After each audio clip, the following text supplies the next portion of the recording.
You can't hide from the infestation anymore. No matter how much you try to fight back against it, it becomes worse. So many has lost hope and just accept the fact that everything you love will eventually succumb to slop content. All you can do is enjoy it until it's your turn to see the rot spread. And right now, something that I care about deeply has finally been caught. And that is Uma Musume. When the global release finally got announced, after 4 long years of waiting, a lot of people in the community at that point lost hope. They just thought it was fake and they were just lying to us consistently. But when that day came, we all knew we could be happy, even if it was just for a little bit. One thing that I was really excited to see is what the new community is going to do with this franchise. Because in a lot of cases, that'll be the best thing that will come out of something. The fans and the content that they make, whether that's art, animations, memes, even shipping. I know that's something that a lot of people don't like because it could be weird and it could get toxic sometimes, but I absolutely love it. Seeing 2 people argue about 2 fake characters that doesn't exist and never would exist, debating, no, this is the relationship that they'll definitely get into. That's peak content to me. On the Japanese and Korean sides of the community, there was tons of amazing content that ended up being made. So to have another one and this one being global too, so millions of people having the potential to jump in, ooh, we were going to be eating good until I ended up getting hit with reality. Look at this game. Look at how it looks, the gameplay of it. Who are going to be the people who are going to be interested in this? That's right, the gacha community. And every hope that I had just went away just like that. And I knew for a fact that most of the things that will come out of this would be terrible. And today, I am going to talk about some of the worst type of slop content I have ever seen in a long time. Slop content. Even though this is a word that is being overused, and I could completely understand why a lot of people are getting frustrated of hearing it all the time, it's just one of those things that perfectly describe the current state that we are in right now in the creator field. Because what else are you going to call people who are just finding brand new ways to make low quality content that only exists to get views and nothing else? Plus, in the new era that we are in right now, I feel like we are currently doing the ultimate search for the bottom, where instead of us trying to find new ways to innovate this field and to make better content, we're just doing the opposite and we're seeing who can be as lazy as possible so we can just spawn money. And it's something that is truly depressing. I just accepted the fact in this space that this is just how it is right now, and there's really no point to fight back against it. Yeah, I'm still gonna complain, but even if I do make something that gets a lot of views and attention, I don't think it's gonna change anytime soon. And with that being the mindset of a lot of people, a lot of creators are searching for the next thing that they can milk for the ground, and Uma Musume ended up being the perfect thing that they can attach to like parasites. This franchise already have a lot of lore, whether that's being a development cycle that was so bad it ended up causing the game to get shut down multiple times, a lot of interesting dramas like multiple lawsuits, one of them even being from Konami, an AI copy of the game. Also, the game ended up existed for 4 years on the Japanese version, which means you're going to have tons of information that you can go and tell global fans who doesn't know anything about it at all. And the fact that all the characters in-game are based off real-life horses, and when you actually look into Japanese horse racing, you end up learning that it's just an anime in real life, because the amount of weird and strange things that you can end up learning from that is insane. With all of that information in this IP, it ended up being a peak target for milking. And that ended up happening. Tons of content creators ended up finding one of the most annoying forms of content that I have seen, and that is being Did You Know shorts. So before I can go and talk about this disease, we have to go back to the beginning, the patient zero of this type of content. Because it actually doesn't have to do with Uma Musume at all, but another gacha game, which is being Blue Protocol. I ended up finding that creators in this space were making this type of Did You Know content before Uma Musume. Now, I'm gonna be honest, I barely know anything about Blue Protocol, except for the fact that a lot of people inside the gacha space hates this game. And I mean like a biblical level of hatred for it. Like, man, what did this game ever do to you? Also, the community and game studio has a reputation for getting itself into some really weird drama, like exposing a whole money laundering scheme. Yes, this is something that actually happened. And one time when someone ended up hacking the game, but instead of doing something malicious like stealing people's information, deleted accounts, randomly posted messages across the whole server, all the hacker ended up doing was replacing everyone's character with this one right here. I will always say the people who play gacha games are a very specific type of people. I don't know if that's a good or bad thing, but it is certainly interesting indeed, because for you to break inside of a game server and that's the only thing you want to do, I wouldn't even know what to say. Like, I would expect you to take money or something, but you know, you do whatever you want to make you happy. Actually, I take that back. I don't condone into hacking into servers and doing data breaches. That's very bad. No, we don't like that here on the Lua channel. With that out of the way, now I think it's perfect time for me to describe how this type of content works. First, you find a franchise. In this case, we're going to be talking about, then you tell basic information that you can get from a website like Wikipedia, or if you're feeling quirky, you can go on a website right here which tells you every single horse win record and also a backstory of them. If you're not going to do those two things, make an unfunny joke that's not really creative or something that you stole from someone else or that has been really overdone before. Those are your only three options. Combine that with some fast-paced editing for the normal brain-rotted brain, say it in the most YouTube algorithm-friendly voice of all time, and you got yourself a video. Did you know that in Uma Musume, Gold Ship has an alternate win animation where she strikes a goofy pose instead of kicking you, and this is likely inspired by several reference photos of the real Gold Ship doing something similar. This is the impossible title in Uma Musume no player currently can achieve in the game. Each individual character has a unique title epithet that can be obtained by completing a career with some set conditions, such as winning a minimum of G1 races, place top 1 in major cups, gain a set amount of fans, but there's one that it is completely impossible and is the one unique to Harurara. This episode is titled Hard Trying Harurara, and to achieve it, it requires to complete a career with at least 550k fans. Half a million fans with Harurara. And if you played her career before, you may know that there are not many G1 races currently to achieve such number, and the ones available they don't provide many fans unlike the Japan Cup or Arima Kinen for example, making this episode really hard unless you go full turf with her. Which is your highest number of fans with Harurara? Like and subscribe for more.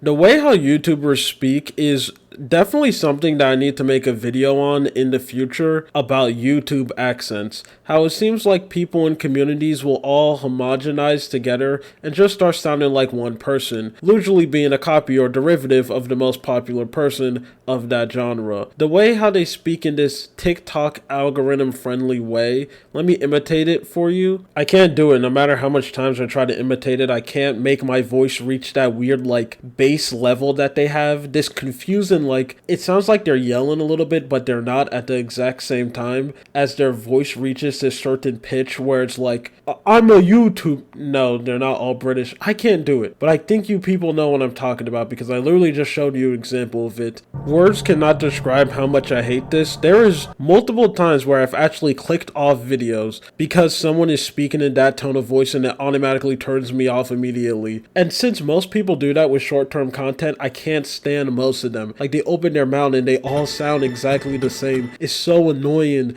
and this happens in so much different kind of fields, like how every single VTuber is rather trapped in sounding like 3 different voices. But why would I go and watch VTuber content? Because it's terrible on its own. It's terrible. It's disgusting. And if you're anyone who generally speaks this way, you make me want to do unholy things. That's all I'm gonna say. I feel horrible for people who sound like that naturally, because I understand some people just have weird voices and strange reflections and habits that they do without them even realizing. I have some that I didn't realize until I started recording myself speak. So I feel bad for those people that no matter what you do, you're just basically screwed because the way that you speak got picked up because, I don't know, it makes people stick. I don't know why everyone does this. Most of the time when people do this, they get views, so maybe there's like a strat to it that I don't know, but I despise it so much. The format that these videos are made in are perfect for the modern day short attention span, brain-rotted brains that people have. You have a good start, saying basic information, that most of the time is rather just complete misinformation, straight up never happened,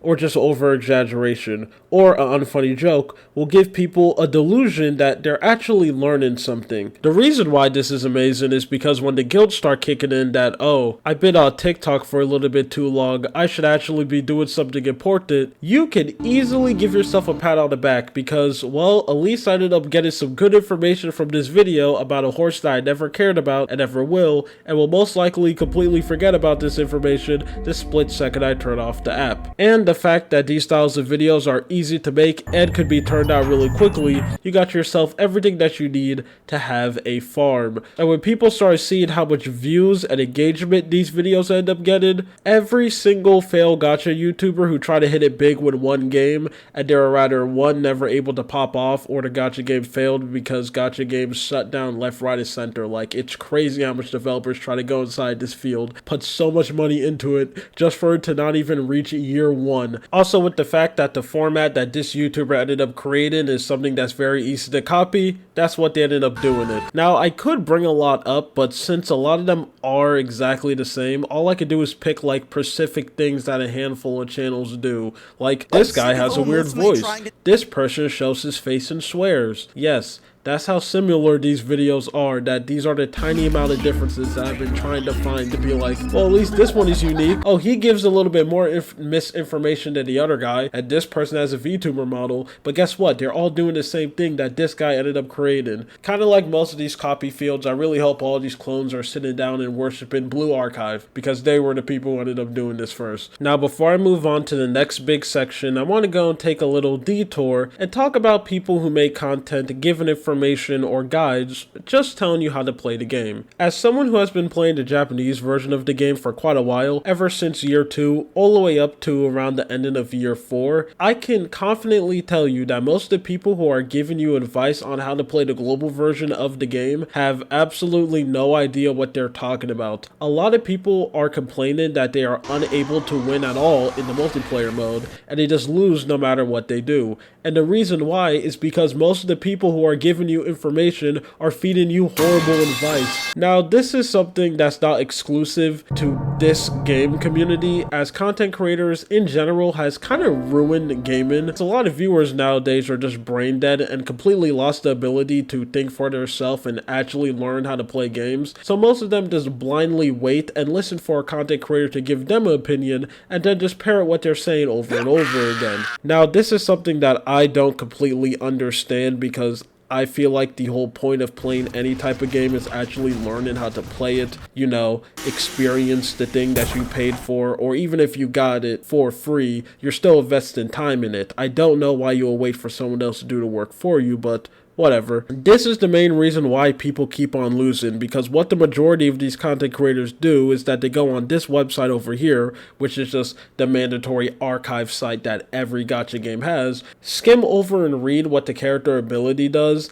and just automatically give their opinion right there. Even though the character isn't out, they have the ability to test out the character on the modded version of the server or just see Japanese gameplay. They don't even want to do that much effort. They just want to make money. It's not all terrible. There are some content creators who give you some good advice. Nearly all of them are being people who ended up playing the Japanese version of the game, whether that's being Japanese creators who ended up learning English so they can go make English guides, or just content creators who are playing the Japanese version and they already know how to speak English. Those are two completely different things. I just worded that very badly. So they are people giving good advice. Now, I'm not going to show you any of them at all because I want to gatekeep this information. See, on the Japanese version of the game, I can't win multiplayer at all. I lose all the time and I get destroyed on every level, whether that's the low rank version and the really high one, because people on that server actually know how to play the game, make proper builds, and I just get destroyed because they're playing on a completely different playing field. But on the global version, since most of you guys are stupid and get fed misinformation, I constantly keep on winning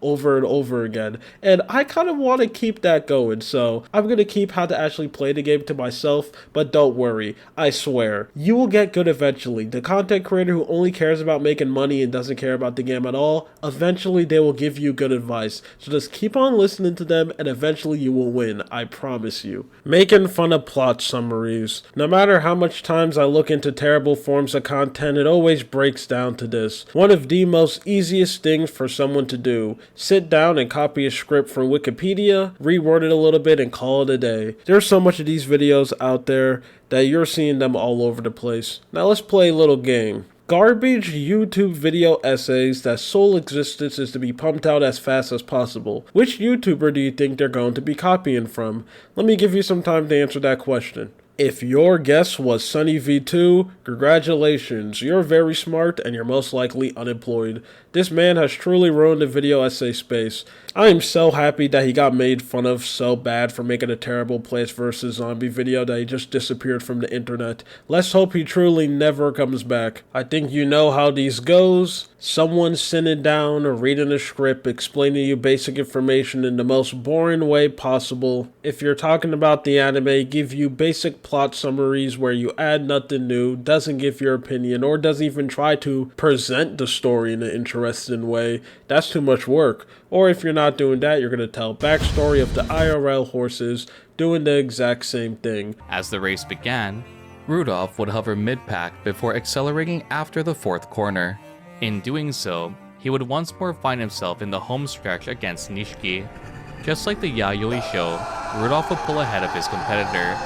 I wish I could go deeper into these terrible type of videos, but honestly, there's not really anything for me to say. That's actually a strat that these creators do to get away with their terrible content. Think, they make their videos so nothing, so bland and boring, but they add just enough of stuff from it that your average uneducated person who's not aware of how this content creator space work or is unable to search out good content, mainly because one, they're actually someone out there who's living a life and worrying about things like paying bills and taking care of their kids or going to school and not a chronically online loser, or two, they're just chronically online and just been fed watching terrible slop content that is generally all they know. You can 100% pass those people, and since that's the majority of people out there watching YouTube, they will eat up your videos perfectly fine. And people who actually know how terrible these content is will have a very hard time calling it out because it will look like you're just saying a bunch of random things and pulling out like the smallest little things to critique these videos because it looks fine to the average person. So that's actually the strat that these people are doing, which me coming down to that realization, I could be angry, but that's actually just very smart if you just want to make this type of content. So I mean, I guess that's good for them, because if you're making this crap, you clearly don't care about making anything good. And to end off this video that somehow made it to be 20 minutes long, I have no idea how that's possible. I really wrote this much talking about a horse girl video game. Man, this is really where my life is at right now. We're gonna have to talk about reaction content. I think it's funny that we have reached a point in the slop era that these terrible content creators are actually just eating each other alive. Every single time when there's a brand new type of this content that tons of people keep on copying over and over again, the end goal of it is tons of terrible reaction creators. The worst type of content that any human can make. The only thing that's below it is AI. Actually, I take that back. Since most reaction creators don't even react, it's actually just on the exact same tier of AI, and I'll die on that hill. AI slop and reaction content is on the same tier of garbage. Terrible reaction creators, I'm not even going to call them creators, I'm just going to call them what they are, stealer. Terrible content thieves will spend their time completely watching these horrible video essays and completely re-upload their whole videos on their channel, hiding it as reaction content. Look, even though the videos that they're reacting to are trash and I don't like them, this type of content is still disgusting. And I don't care that most people gave up fighting back against reaction content. It's something that we shouldn't have completely normalized, because this crap is garbage, as I'll keep on trying to drill into people's head. If someone fully re-uploads your YouTube video on their channel, they have effectively stole your video. They created a market substitute, and now someone can watch your video on someone else's channel while you get no views, no money, no engagement, no nothing from someone watching your video on someone else's channel. The only way for this type of garbage to be stopped is for smaller creators, and just creators in general, the people who give these terrible creators the fuel skill they need to make money off other people's work actually finally grow a backbone and fight back against this, telling creators to stop reacting to their work, sending copyright strikes if they have to. Even I think creators should come together and try to make an org or organization to specifically go after these reaction creators to stop them from posting this type of content. Because as long as creators keep on believing this delusional lie that if someone bigger reacts to your work, you're getting exposure, it's crazy. I remember everyone used to make fun of the fact that getting paid by exposure doesn't exist, and if someone says that to you, they're trying to scam you. Just to fast forward multiple years later, and that's something that generally people believe. But hey, I guess us losing the plot is something that's very normal now. Anyway, that's it. I'm done talking about this Horse Girl series until part 2 of my very long Uma Musume video comes out. Okay, goodbye.